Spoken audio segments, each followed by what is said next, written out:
Намайг цэр найданд өгөхдөө Булган жагаар гэдэг.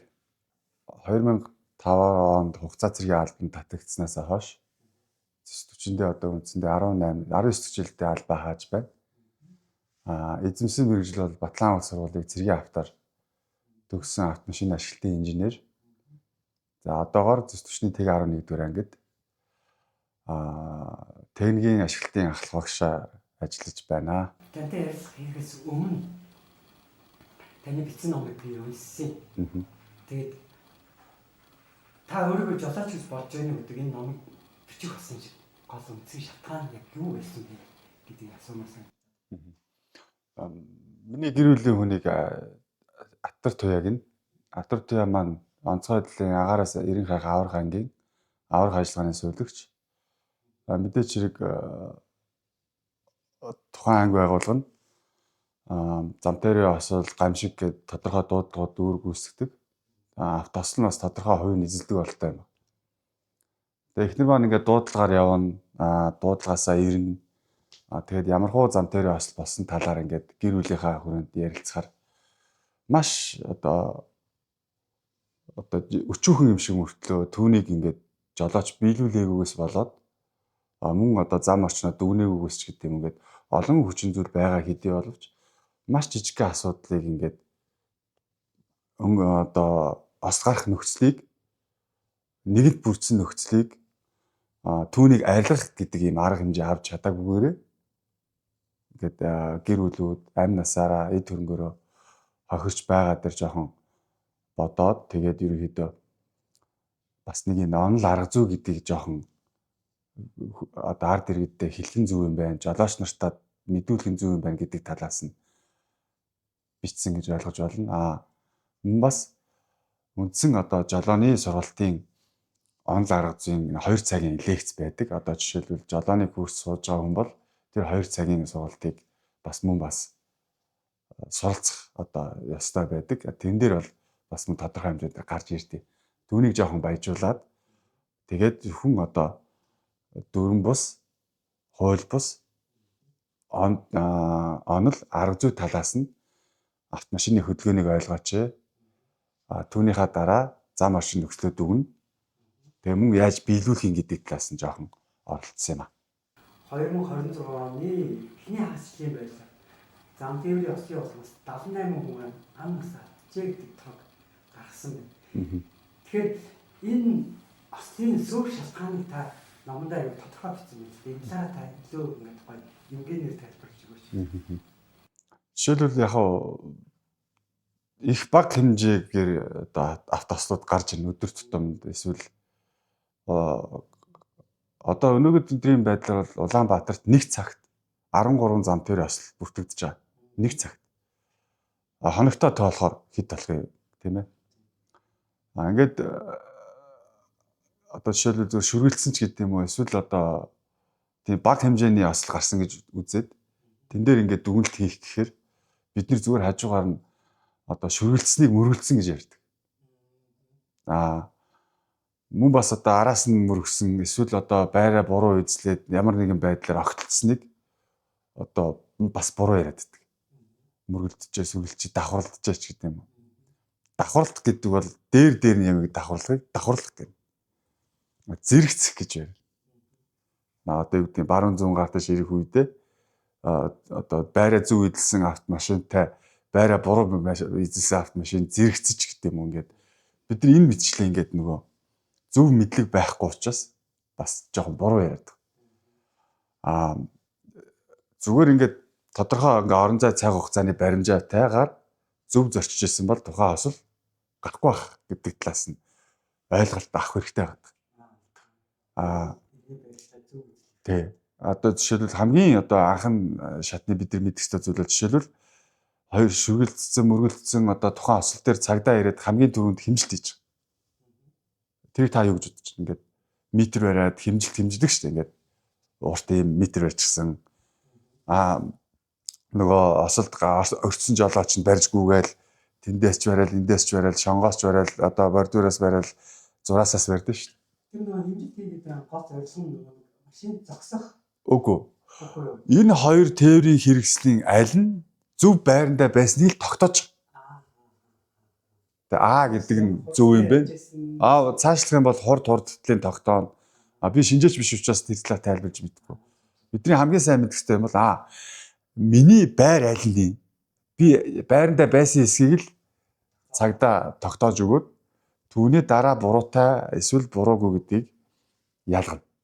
Мэдээж хэрэг ингээд хүний амнаас сүйдэх тээврийн хэрэгслийн өндөр одоо юу гэдгийг хохирол амсах юм бол шинжээчийн ажиллах хугацаанаас өөр үт юм билээ.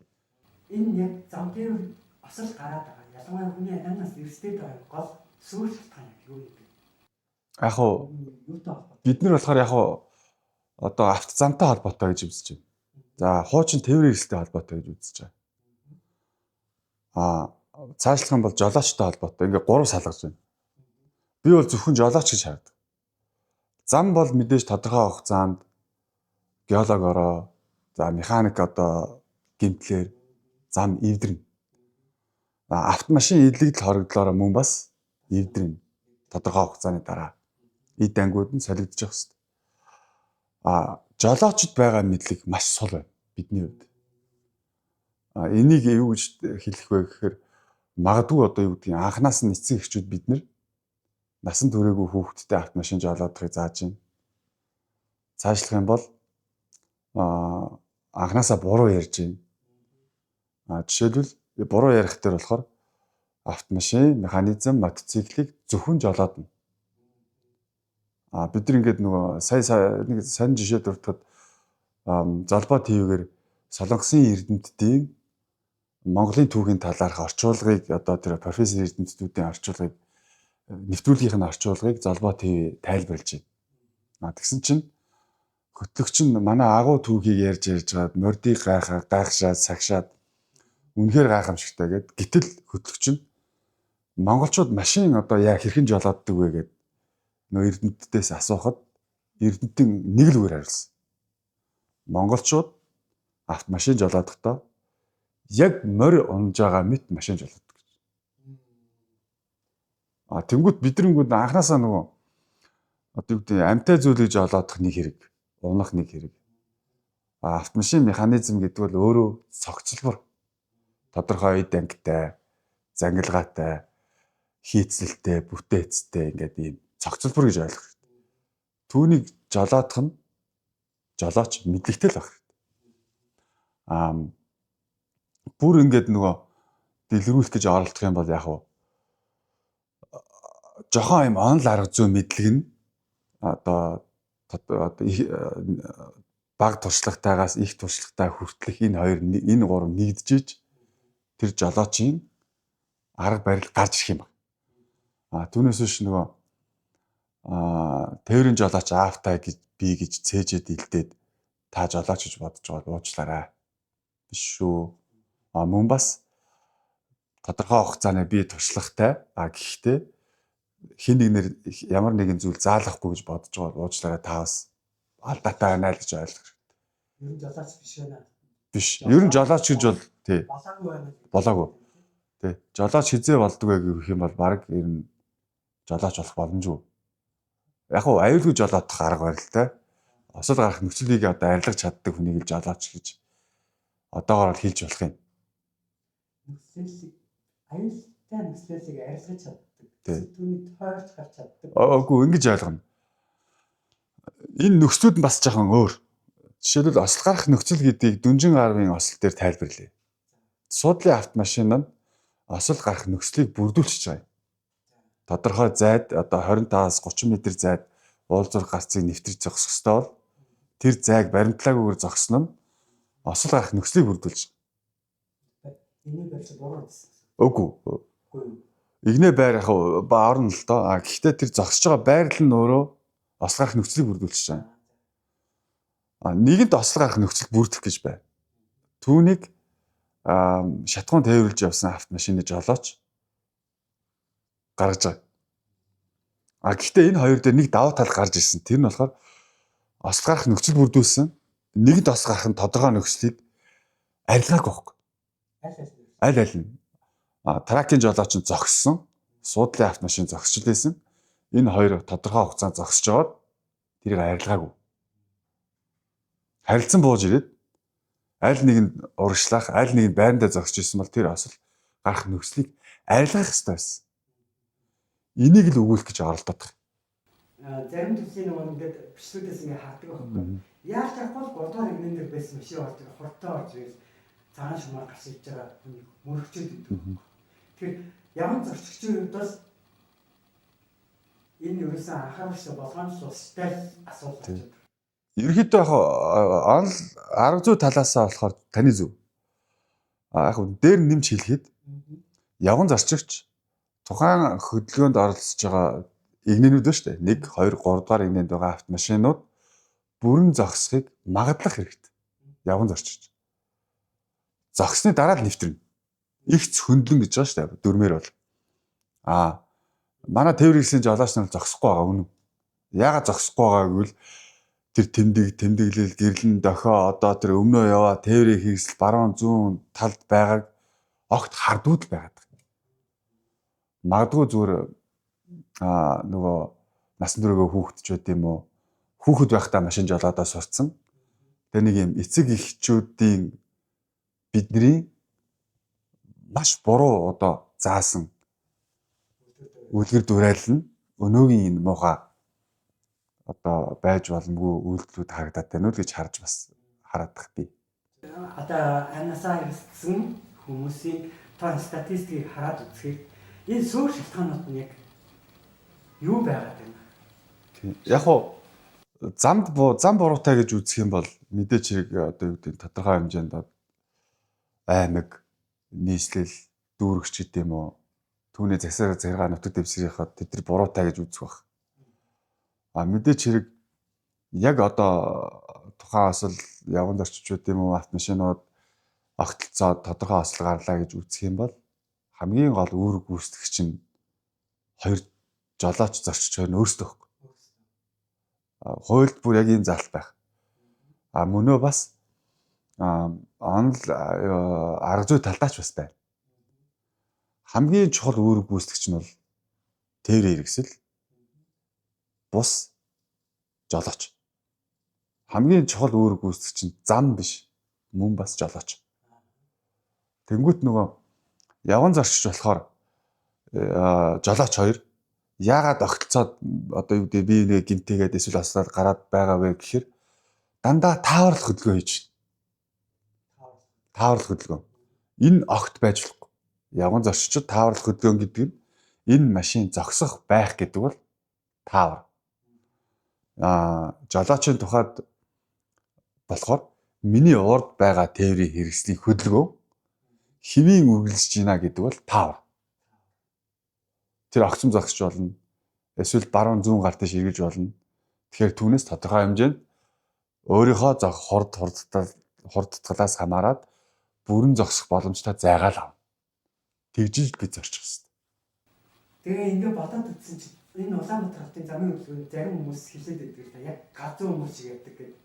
Үгүй бид нар ингэж галзуучуудын хайрмыг цуглуулчлаач гэдэг юм уу? Яг энэ хайрмыг хэн цуглуулад хэн бүрдүүлээд байгаа ингээ хайхаар яг одоо би өрх гэрийн тэргүүн би бүрдүүлээд байгаа байхгүй. Хүүдээ машин жолоодохыг заагаал. Сая бүсүүл би бүр нэг аимшигтай бичлэг үзлээ. Аав нь насан туршийн хүүхдтэй машин жолоодуулаад асфальт бетон зам дээр одоо хотын гадна талд л биш юу гай. Чи юу хүсэж чинь гэ бичлэгийг хүүхд рүү харуулж. Хүүхд нь би жолоонд сууд юм гэж бодож ин. Хүүхэд аль хэдийн жолооч болсон. Сэтгэлээ. Одоо бид нар нөгөө нэг одоо юу гэдэг далд ухамсарч гэдэг юм уу эсвэл нөгөө нэг юм хүний зүрх сэтгэлийг одоо таньж мэдчих гэдэг юм уу нэг юм сүрхээс юм руу яваад байгаа шүү дээ. Гэтэл аав гэж дамжижаа шууд хүүдээ машин жолоодохыг заачаад дараа нь жолоод сурахыг санал болгож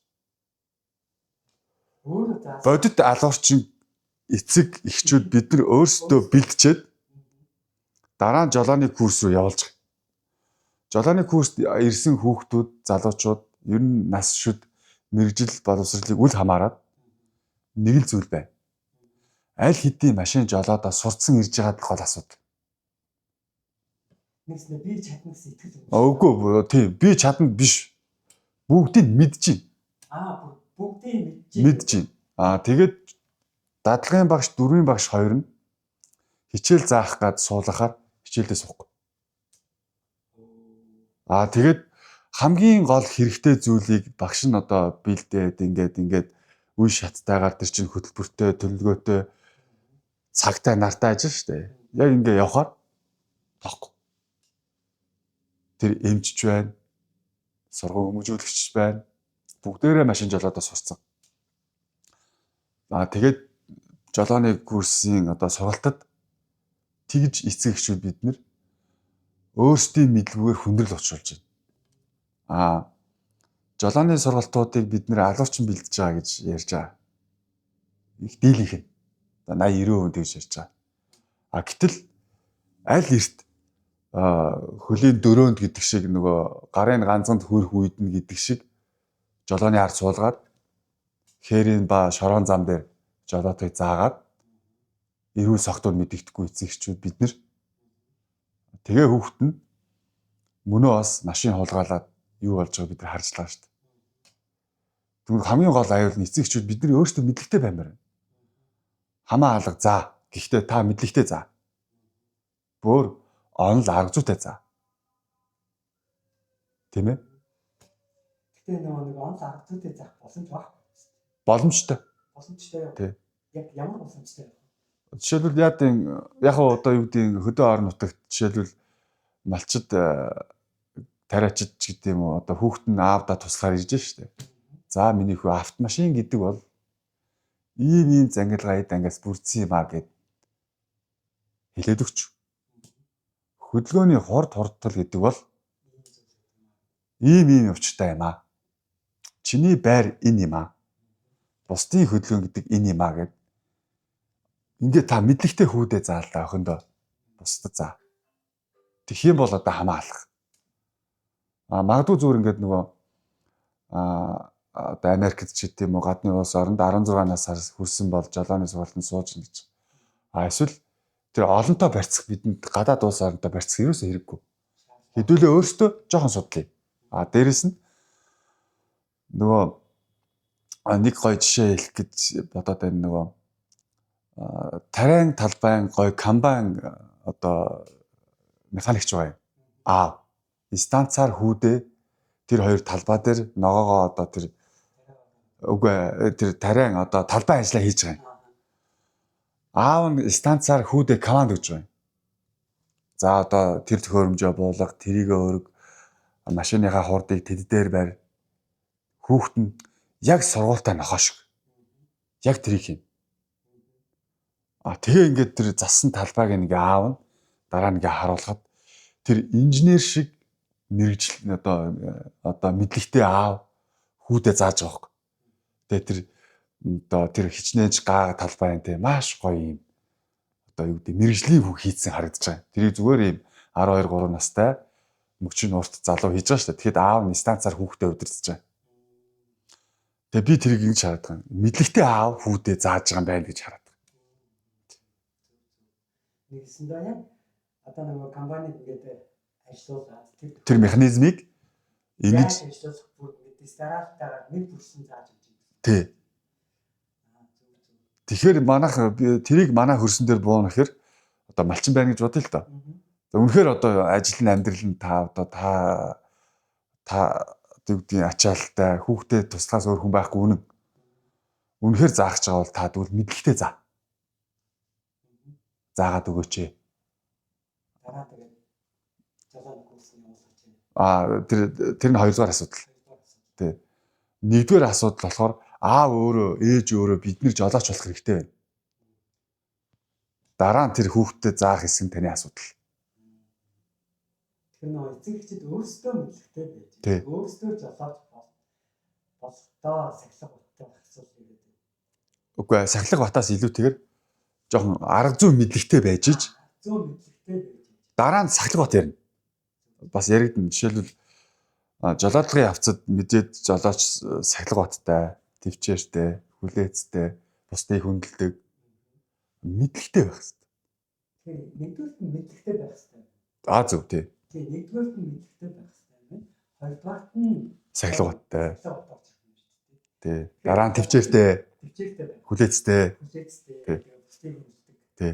Ингээд жалгаач сахилга баттай байна гэдгийг та ингээд яаж тайлбарлах вэ? Яг уу сахилга бат гэдэг бол ингээд зөв суугаад, зөв жолоодоход, зөв одоо зарчиг хэлнэ. Удаан хугацаанд хөдөлгөөн удаашрах. За ингээд бид нар төгжил гэж яриад байгаа. Ингээд зогсох үед хүний төвчээр алдагдсан юм байна. Энд та төвчээртэй бай. Одоо давсагчаа хаагуул та хариуцъя, би хариуцъя гэдэг шиг та төвчээртэй бай. Битгий дуутахгаа ажиллавал хүлээ. Ямар сандаа нөгөө автобусны жолоочоос асууж ин л та машиныхаа автобусныхаа өргөн уртыг хилээд өгөөч гэхээр юу вүлээ хэд вүлээ гэж энийг бүр миний автобусны урт 10.5 өргөн нь 2.5 миний эзэл хүнтэд гэж бүр автобусны жолооч хэлэх ёстой. Гэтэл энэ нэг юм багцаагаар нэг юм зарчиж байна автобусны жолооч нар. Автобусны жолооч Улаанбаатар хотод бол замын хөдөлгөөний төл байх ёстой. Хүүхдүүд, залуучууд бид нэр ингээд автобусанд суугаад буухтаа яагаад баярлаа гэж хэлэхгүй байна. Жолооч баталгаатай биш байгаа юм. Аюултай нөхцөлийг дандаа зорчигчд мэдрүүлээд байна. Зорчигч мэдрээд байгаа учраас айгаад байгаа учраас жолоочд талархахгүй байна. Автобусны жолоочийг мөнөө бас айтайхан зорчихыг аюулгүй зорчигт нь би нөлөөлөд буруу байраа эзлээд нэг одоо нөхөн дуулж ин ч гэдэг юм ингээд энэ мэтлэн бид нэр автобусны жолоочоос нэх их юм бид нэр хүлээх шаардлагагүй. Бид нар өөрсдөө бусад зорчигч нар нь зөв зорччих юм бол одоо энэ сахилга бат гэж энийг л хэл. Агуулгын хувьд энэ жоохон юу гэдэг их вэ? Өндөр байна. Нэг автомашины хөдөлгөөн жолоочийн ажиллагаан дээр бол та төвчээртэй бай, мэдлэгтэй бай, төвчээртэй бай, хүлээцтэй бай, мөн үү бусдыг хүндэл. Тэгвэл яг энэ агуулгаар ярих юм бол одоо шил дэсэрч дэлбэрт бодис ачиж явж жолооч юм.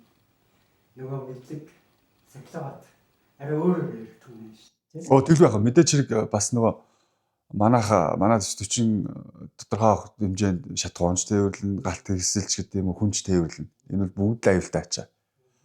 Мэдээч хэрэг бусад одоо энэ чиглэлээр үйл ажиллагаа явуулдаг байгууллагууд ч тэр одоо тодорхой хууль тогтоомжийн хувьд бүгдээрээ биелүүлж байгаа. Гэхдээ бүгдээрээ хэдүүлээ онол арга зүй талаасаа нэг мэдлэгтэй болъё.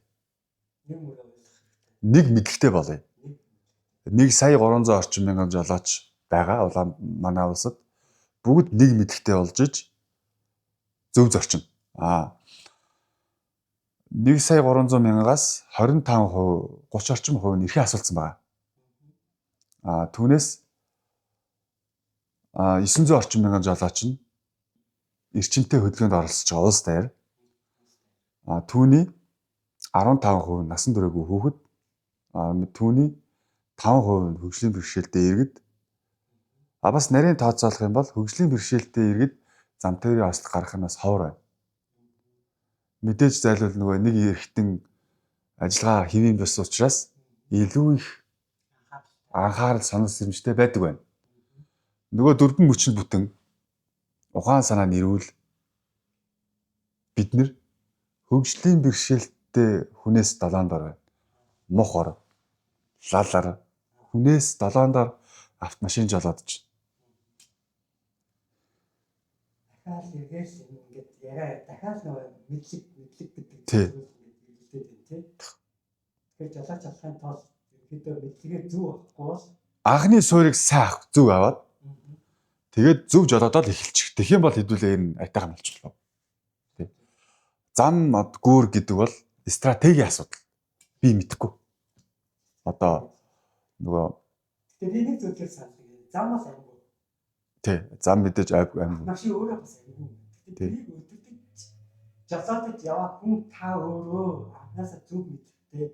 Суурь зөв тавиад зөв мэддэг байгаад тэгээд сахилга баттай байх юм бол зам тээврийн усаас өрсөн сэрүүлж болох уу? Өөрийгөө хамгаалчихна.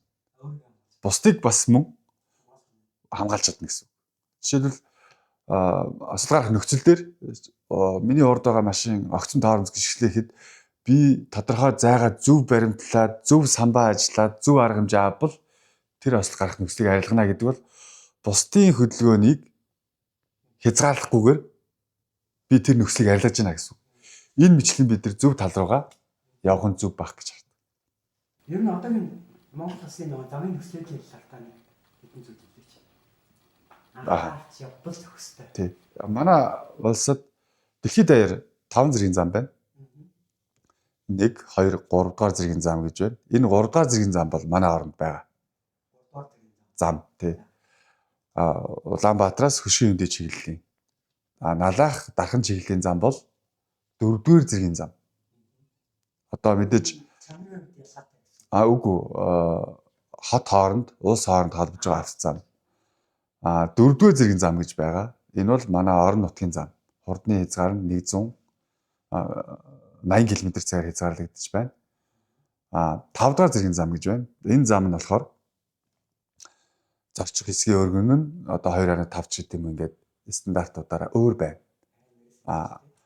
Бидэнд дэлхий дээр ховор манад хамгийн их илбэг байдаг нь ямар зам бэ гэвэл Шорон ба Хээрийн зам.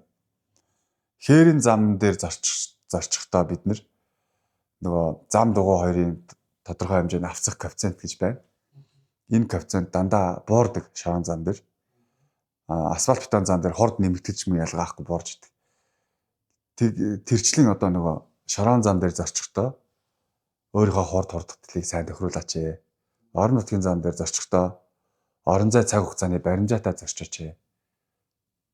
Ингэж л одоо хэлхийг хүсэж байна. Мэдээж хэрэг зам тодорхой хугацааны насчлаараа эвдэрж гин геологоороо механик гимтлэрч тэр ингээ гимтэж байна. Энийг мэдээж нөгөө бид нар мэдээлэхгүй байгаа бас.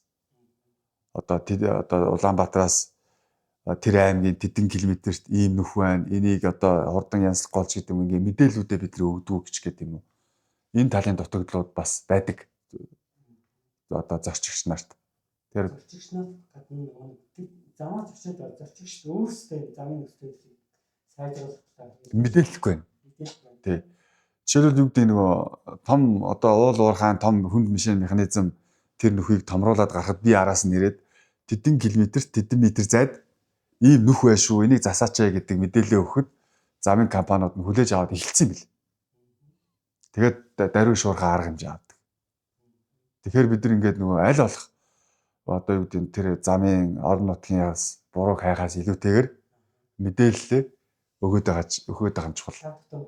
Ер нь ингээд хараад байсан чинь жишээ статистикийг хараад байсан чинь ер нь зам дээр явсан маань өсөх хандлагатай байгаа. Тэгээ энийхээ суурь шалтгааныг дахиад ингээд тодорхойлоод үзэхээр дахиад нөгөө жолоочийн мэдлэг гэдэг нөлөөлж идэв юм. Дээрээс нь дахиад сахилгаат нөлөөлж идэв. За магадгүй сахилгааттай холбоотой нэг зүйл хэлбэл нэг жолоочийн нөгөө хинэггүй байдал. Яг хоо ингэж хинэггүй байдал гэхээс илүүтэйгээр хайхрамжгүй дээрээс нь юу ч тоохгүй гад гол асуудал. Тоохгүй тий.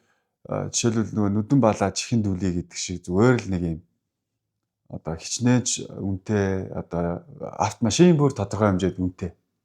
Түүн дотор байгаа зорчигч хамгаас илүү үнэтэй. Миний гэр бүл надаас илүү үнэтэй гэж би хэлнэ. Гэтэл би гэр бүлээрээ зорчиж байхад тэр олон хүний амь насыг ирээдүйг ертөнцийг тээвэрлж явж иж өөрийнхөө эзэл хүнийг ч мэдэхгүй байна гэдэг бол та согтуу жолоочтой адилхан шүү. Ерөнхийдөө согтуу жолооч адилхан. Бүрэн зогсох замаа тодорхойлж чадахгүй бол та насан туршийн хүүхдтэй адилхан шүү гэдгийг л сайн бодох хэрэгтэй. Маш сайн зөв бодох хэрэгтэй. Тий. Бодхоос илүүтэйгээр бүр судлах хэрэгтэй. Бид нэг юмыг бодоол орхичдаг. Тийштэй гэж орхичдаг. Үгүй ээ. Судлах хэрэгтэй байна. Энийг ингээд бодоод үзэх нөө жижигхэн зүйлээ анхаарахгүй явсаар явж байгаа эцэст нь нэг өдөр нөө олон хавар нэгэндээ гэдэг шиг нэг өдөр осол гарах юм шиг. Тий. Осол болохоор яг ингэж ярьж байгаа бид нэр зам дээр осол хилж ирдгүү хийсч ирдэм байна гэж. Үгүй ээ. Тэрийг хийсгэж байгаа нэг нөхөр байгаа штэ. Тэр бол жолооч. Жолооч өөрөө. Өөрөө. Ингээд бид нар ямар нэг юмыг дандаа өөрөөсөө болтолдог. Жишээлбэл осолд хилж идүү хийсч ирэх юм байна гэхээр хийсч ирнэ гэхээр надад хамаагүй болчихж штэ. Өнгөрөөд тань руу өнгөрчих юм бол надад хамаагүй болчихж штэ. Үгүй хамгийн их хамаатай байгаа. Тэр талаас нь олж харах хэрэгтэй. Морьтой хүн, морьтой унаач, жолооч хоёрын ялгаа байна. Энийг яаж ялгах вэ гэхээр одоо та хоёр морьтой гэж бодох юм бол морь бүдэрлээ. Гэхдээ морь бүдрээд хэвийн ингээд явдлаа үргэлжлүүлж байна. Энэ юу юм? Амьтаа учраас өөрийнхөө тэнцвэрийг олоод цаашгаа хөдөлгөөний үргэлжлүүлж байгаа. Унаач юу гэж бодсон бэ гэхээр миний морь унахгүй байгаа гэж бодсон. Энэ бол таавар. Унч магадгүй, унахгүй ч магадгүй. Гэхдээ жолооч биш унаач миний морь унахгүй байх гэж бодсон. Энэ бол таавар. Энэ тааврыг жолооч огт бодож болохгүй. Хөдөлгөөн бүрээ, хурд бүрээ, үйлдэл бүрээ шийдвэр олгож хувирж авах тийм мэдлэгтэй байх хэрэгтэй. Тэрийг олж авахын тулд өнөөгийн нөхцөл байдлаа ойлгоно. Автомашины хөдөлгөөний онолын үнцийг ойлгоно. Автозамын нөхцөлийг ойлгоно. Жолоочийн сэтгэл зүй бие судлал гэжийг ойлгоно. Ослогоо жолоодох арга барилыг ойлгоно. Ингэж ойлгох юм бол бид жоохон зам дээрээ ослыг тэг болгочмоор шүү дээ. Жоохоноор ороход жоохон тэг болгочмоор шүү дээ. Тий, жоохоноор барахгүй. Би ослог гарахгүй байхад бусад бүр одоо хүмүүс ослогож зарчих гээд байна гэж. Энэ одоо шил нөө хийш ирдэг гэдэг ойлголт. Нөө өвчин хийш ирдэг гэдэг шиг. Үгүй. Тэр огт байж болохгүй. Ягаад гэвэл тий нөгөө магадгүй зүгээр ингээд зам дээр асалт өссөн хүн юу ослыг мдээгүй байгаад л оршоод байгаа юм. Жишээлбэл машин анхалтчлаа гэж бодъё л доо. Та санаж байвал зүгээр одоо орон нутгийн зам дээр нэг машин замын хойдол, замын урталд анхалтцсан байдаг. Тэр яасан бэ гэхээр жолооч унтсан. Эсвэл тухайн одоо нухчааг, гүвэг, саадыг дайрахтаа тооцоолоог үйлдэлчих. Маневр хийх, жолоог эргүүлэх, баруун зүүн гар дэш эргүүлэхдээ тооцоолоог хийгээд анхалтчих байгаа. Тэгсэн чинь цаана юу болсон гэсэн чинь орон нутгийн иргэн ирсэн. Наа чи гүйдэлтэй. Гүйдэл намайг дайрчих. Уучлаарай. Тийм болоогүй. Та зүгээр л унтсан. Агшинд нэг агшинд унтсан. Тэгээд дүгнээгүй шийдвэр гаргасан, хөдөлгөөн хийсэн, машин анхалтсан. Хохирогч нь та. Ямар нэг юм өөртөө нэг буруу хүлээж авахгүй. Тий. Тэгээ ерөөсөө алдахгүй. Тий. Одоо яг жолооч нартай зөвлөе л доо. Эхнэр нь мундаг жолооч, нөхөр нь мундаг жолооч, найз нь мундаг жолооч байгаа. Өргөн урт эзэлгүүнээ хилэтгээ гэхээр байхгүй. Хол ойрын гэрэл хэдэн метр зай тусна бэ гэхээр байхгүй. Жолоочийн сандаа яаж ажилт юм бэ? Орон зай цаг хугацааг яаж баримжаалах юм бэ? Байхгүй. Хурдтлыг яаж тооцоолох юм бэ? Байхгүй. Энэ жолооч согтуу жолооч адилхан. Согтуу жолооч адилхан биш. Бүр авь адилхан. Тий. Энийг гэхдээ манай жолооч бэлтгэх курсууд юу заадгүй. Заалгүй байдгийн чинь 32 цагийн жолоодлагын дадлагтай, 76 цагийн дүрмтэй, тэр дотор нь 22 цагийн онлайн хичээлтэй, 2 цагийн аюулгүй жолоодлагын лекцтэй хичээлдээ сухгүй. Түүнээс биш нөгөө жолооч бэлтгэж байгаа курс бол асуудал байхгүй шүү дээ. Тий, манайх чинь төрийн байгууллага мөртлөө жолооны сургалт явуулж штэ. Манай давуу талд гэж байна. Бүх суралцагч бэлэн байна. Одоо хугацаа цэргийн албаагч байна. Бусад одоо офицер ахлагч нар байна. Цагтаа хичээлдээ суун бүгд. Бусад жолооны курсд бол би мэдэхгүй л да. Гэхдээ хичээлдээ суухгүй тохиолдол их байна гэж би хараад байгаа хувьдаа. Яагаад гэвэл айл хэдэн нөө. Яагаад гэвэл аль хэдийн аав нь онлайн суурь мэдлэггүйгээр айл хэдийн ингэж дадлах гараад шууд дадлага хийлгэсэн. Тэгэл одоо нэг юм орон зай цаг хугацааны баримжаагүй Тэгээд нэг юм өөрийгөө жолооч гэж бодсон. Тэний гоё юм өстэй, гоё бөгжтэй, гоё одоо тэ гоо сайхантай. Энд юу ч байхгүй хаттай. Энд юу ч байхгүй ноёнтон. Тэгэл одоо дайрч шахаад өнгөрөөл эсвэл дайрж алчаал. Нэг бол хүн загничаал. Тэ. Цонхоо онгоолгож шүлсэн хайчаал гэдэг шиг цонхоо онгоолгож загничаал тэгэл болоо мэдлэг өгөхгүй байна. Одоо араас нь хараас донд ингээд хоёр машин жолоо өөдөөс ингээд зэрэг зогсчод нөгөө суудлаасаа гарч ирээд ингээд хоорондоо хэллээд идэг юм үзэгдүүд идэг. Чи зам тавьж өгсөн. Би яг тэн дээр жишээ хэлье. Тэнгүүт Ахмад настай хүн залуу хоёр ингээд өөдөөс зогсож байна. Ахата орж ирэхдээ тэмдэг харсан уу гэж. Ямар тэмдэг гэж. Ахын дөө орж ирэхдээ тэмдэг харсан уу гэж. Харсан гэж. За хэн нь ухрах юм гэдэг хингуут уучлаарай би ухрах юм байна гэд залуу ухарж байгаа. Настай хүн болохоор яалтж байгаа юм л. Гэхдээ тэр тэмдгийг харах ёстой л.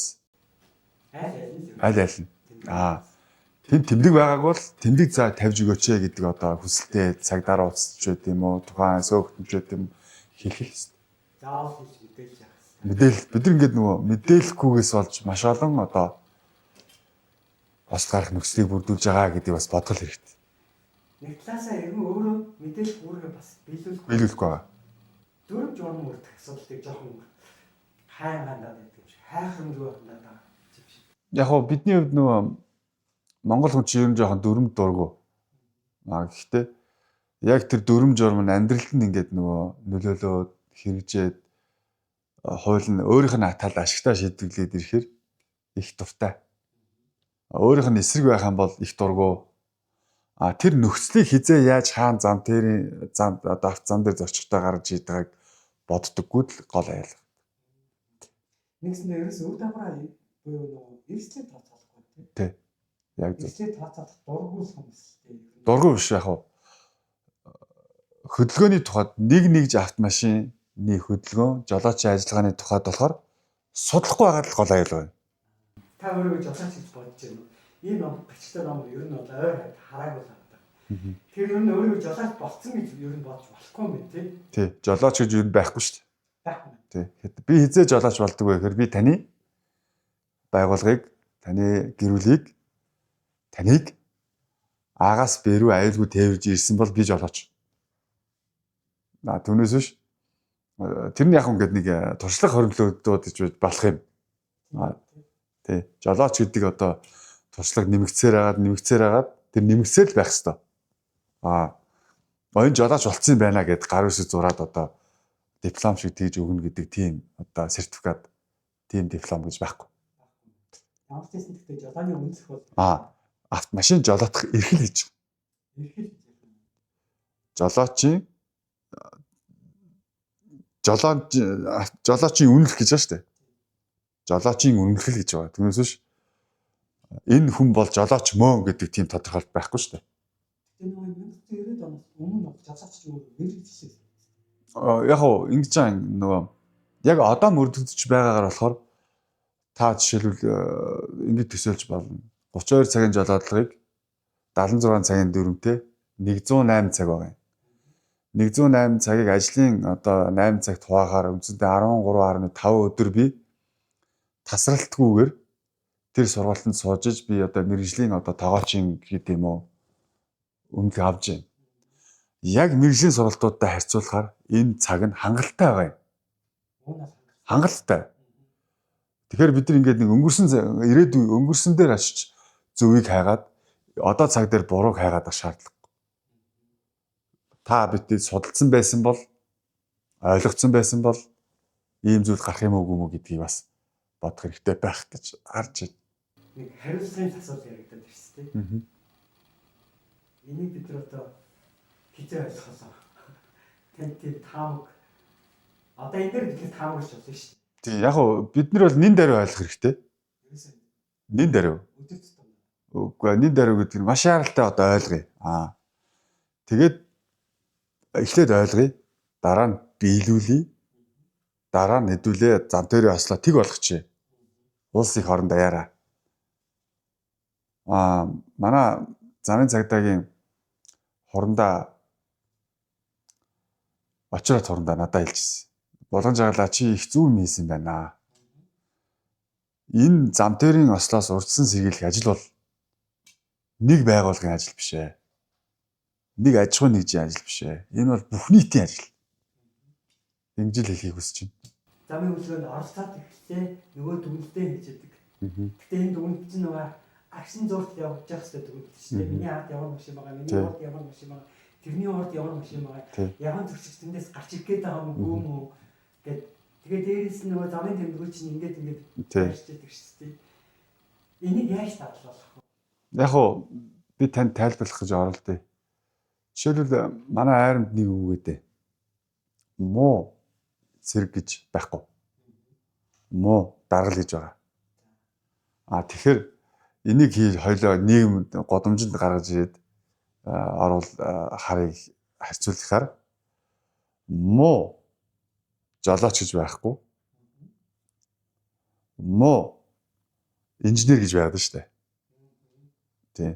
Энэ талаас нь хараад тайлбарлах гэж оролдъё. Тэгээд инженерүүд бид нар юу гэж буруу яриад байгаа вэ гэхээр юу гэдэг бас л нөгөө унан, барин, давхин, даран, тавимж гэдэг нэг юм сурах хүчиг дээр байхгүй, хууль дүрм дээр байхгүйг хэрэглээд байгаа юм. Тэрийг сонсоод байгаа өдөр тутамдаа нөгөө техникийн чиглэлийн биш мөртлөө одоо өдөр тутамдаа замын хөдөлгөөнд оролцож байгаа нөхдүүд, жолооч нар, зорчигч нар юу гэж сонсдог вэ гэхээр нэг юм хэрэгтэй юм шиг, хэрэггүй юм шиг л юм сонсоо яваад байна гэж хараад байгаа. Эсвэргээрээ нөхөр инженерүүд та бид зөв яриач ээ.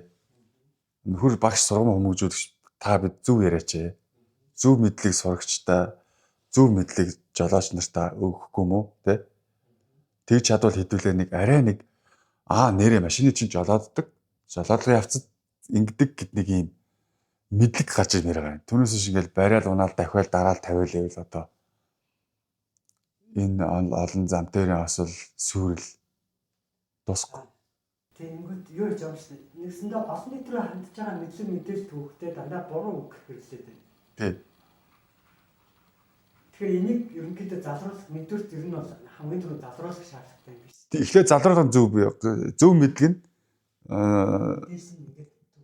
тий одоо шил би тантай харьцахдаа уучлаарай ингээд автомашиныг зөвхөн жолоод штэ энэ үгийг хэрэглэхгүй ээ гэдгийг ярих хэрэгтэй. Тий. Одоо нөгөө буруу тушаал хэрэглэдэг хүмүүсээс одоо бүр таягдан авч хайна.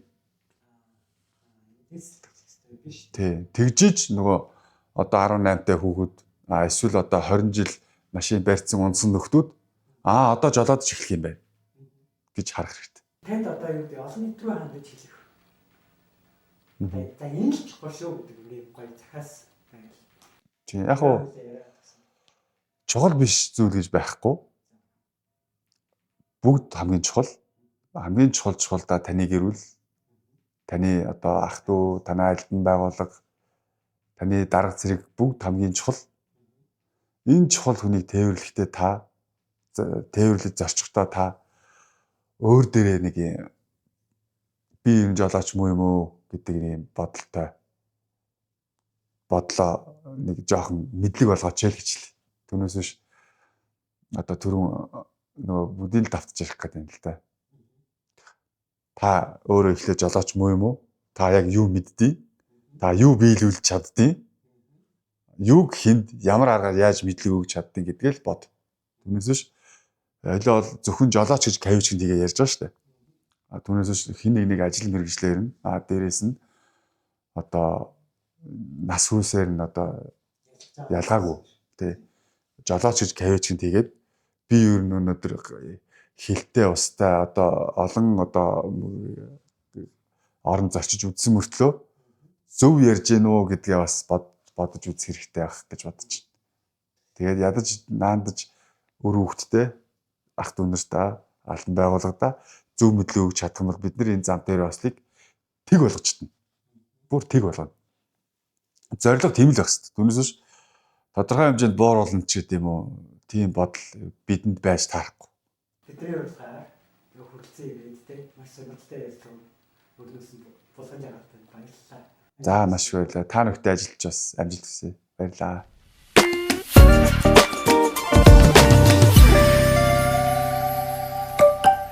Newspress.